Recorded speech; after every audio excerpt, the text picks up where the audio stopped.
നോമ്പുകാലം ആരംഭിച്ചതു മുതൽ ഹൈറേഞ്ചിലെ ആദ്യകാല കുരിശുമലകളിൽ ഒന്നായ പ്രകാശ് ഗ്രാം സെന്റ് തോമസ് മൗണ്ടിലേക്ക് വിശ്വാസികളുടെ പ്രവാഹം. ദുഃഖവെള്ളിയാഴ്ച ഏറ്റവും അധികം വിശ്വാസികൾ എത്തുന്ന കുരിശുമലയാണ് സെന്റ് തോമസ് മൗണ്ട്.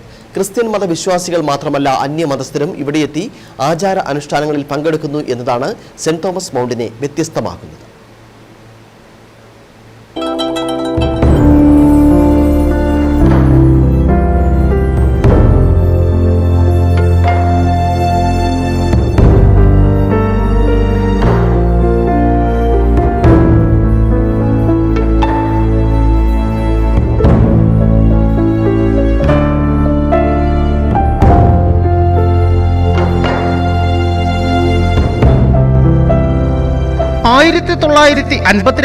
ഇവിടെ കുരിശ് സ്ഥാപിക്കുന്നതും വിശ്വാസികളുടെ കേന്ദ്രമായി ഇവിടം മാറുന്നതും. തേർഡ് ക്യാമ്പസ് സെന്റ് ജോസഫ് ചർച്ചിന്റെ കുരിശുമലയായി സെന്റ് തോമസ് മൗണ്ട് മാറുകയായിരുന്നു. നോമ്പുകാലം ആരംഭിച്ചു കഴിഞ്ഞാൽ വെള്ളിയാഴ്ചകളിൽ വിവിധ ഇടവകകളിൽ നിന്നുള്ള നൂറുകണക്കിന് വിശ്വാസികളാണ് ഇവിടെ എത്തി പ്രാർത്ഥനകൾ നടത്തി മടങ്ങുന്നത്. സഹ്യാദ്രിയുടെ നിറുകയിൽ പ്രകൃതി രമണീയമായ സ്ഥലത്താണ് കുരിശുമല സ്ഥിതി ചെയ്യുന്നത്. ഇവിടെ നിന്നാൽ കിലോമീറ്ററുകളോളം മലയോരത്തിന്റെ കാഴ്ചകൾ ആസ്വദിക്കാം. ഇതിനോടൊപ്പം പുഷ്പക്കണ്ടം, ഇടത്തറമുക്ക് കാറ്റാടിപ്പാടങ്ങളും രാമക്കൽമേട്, ആമപ്പാറ വിനോദസഞ്ചാര കേന്ദ്രങ്ങളുടെയും ആകാശ കാഴ്ചയും ആസ്വദിക്കാം. എപ്പോഴും വീശിയടിക്കുന്ന മന്ദമാരുതൻ മല കയറി വരുന്ന മടുപ്പ് അറിയിക്കില്ല. കുടിയേറ്റ കാലഘട്ടത്തിൽ തുടങ്ങിവെച്ച ആചാര അനുഷ്ഠാനങ്ങൾ ഇപ്പോഴും അതിന്റെ മാറ്റു കുറയാതെ കാത്തുസൂക്ഷിക്കുകയാണ് ദേവാലയവും ദേവാലയത്തിലെ വിശ്വാസികളും. 1958 ശരിക്കും പറഞ്ഞാൽ ഇതിന്റെ സ്ഥാപിതം നടക്കുന്നത് തന്നെ.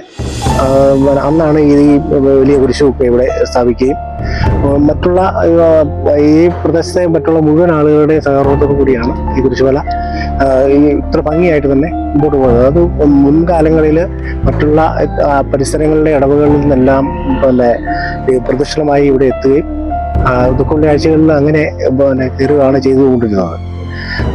ഈ ദുഃഖവെള്ളിയാഴ്ച അതുപോലെ തന്നെ മറ്റുള്ള ഇടവുകളിൽ, അതായത് ജീന പള്ളിയിൽ നിന്ന് പ്രദക്ഷിണമായി തന്നെ ഈ കുരിശുമലയിൽ കയറൂ ചെന്നു. കൂടുതലും അന്യമതസ്ഥർ ഹൈന്ദവരായ ആളുകളും മറ്റുള്ള മതസ്ഥരുമാണ് കൂടുതൽ ആളുകൾ ഈ വിശ്വാസത്തിലേക്ക് ഇവിടെ കയറി വന്ന് അനുഗ്രഹം നേടി തിരിച്ചു പോകുന്നത്. ദുഃഖവെള്ളിയാഴ്ച ആയിരക്കണക്കിന് വിശ്വാസികളാണ് ഈ കുരിശുമലയിലേക്ക് എത്തുന്നത്. ദുഃഖവെള്ളിയാഴ്ച നൽകുന്ന നേർച്ചക്കഞ്ഞിയാണ് ഏറ്റവും വിശിഷ്ടമായി വിശ്വാസികൾ കരുതുന്നത്. നേർച്ചക്കഞ്ഞി കുറെ കാലങ്ങളായിട്ട് നമ്മളിവിടെ നേർച്ചക്കഞ്ഞി കൊടുക്കുന്നുണ്ട്.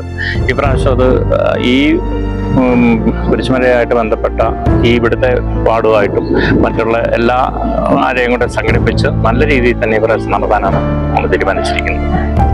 ഇന്നലെ മുണ്ടിയേരുമ ഫെറോനയിലെ മാതൃദീപ്തി അംഗങ്ങളുടെ നേതൃത്വത്തിൽ മലകയറി പ്രാർത്ഥനകൾ നടത്തി. ഇടവക വികാരി ഫാദർ മാത്യു പാണ്ഡവനാൽ പ്രാർത്ഥനാ കർമ്മങ്ങൾക്ക് നേതൃത്വം നൽകി. നിരവധി വിശ്വാസികളാണ് മല ചവിട്ടിയ പുണ്യം നുകർന്നത്. News bureau, Udumbanchola.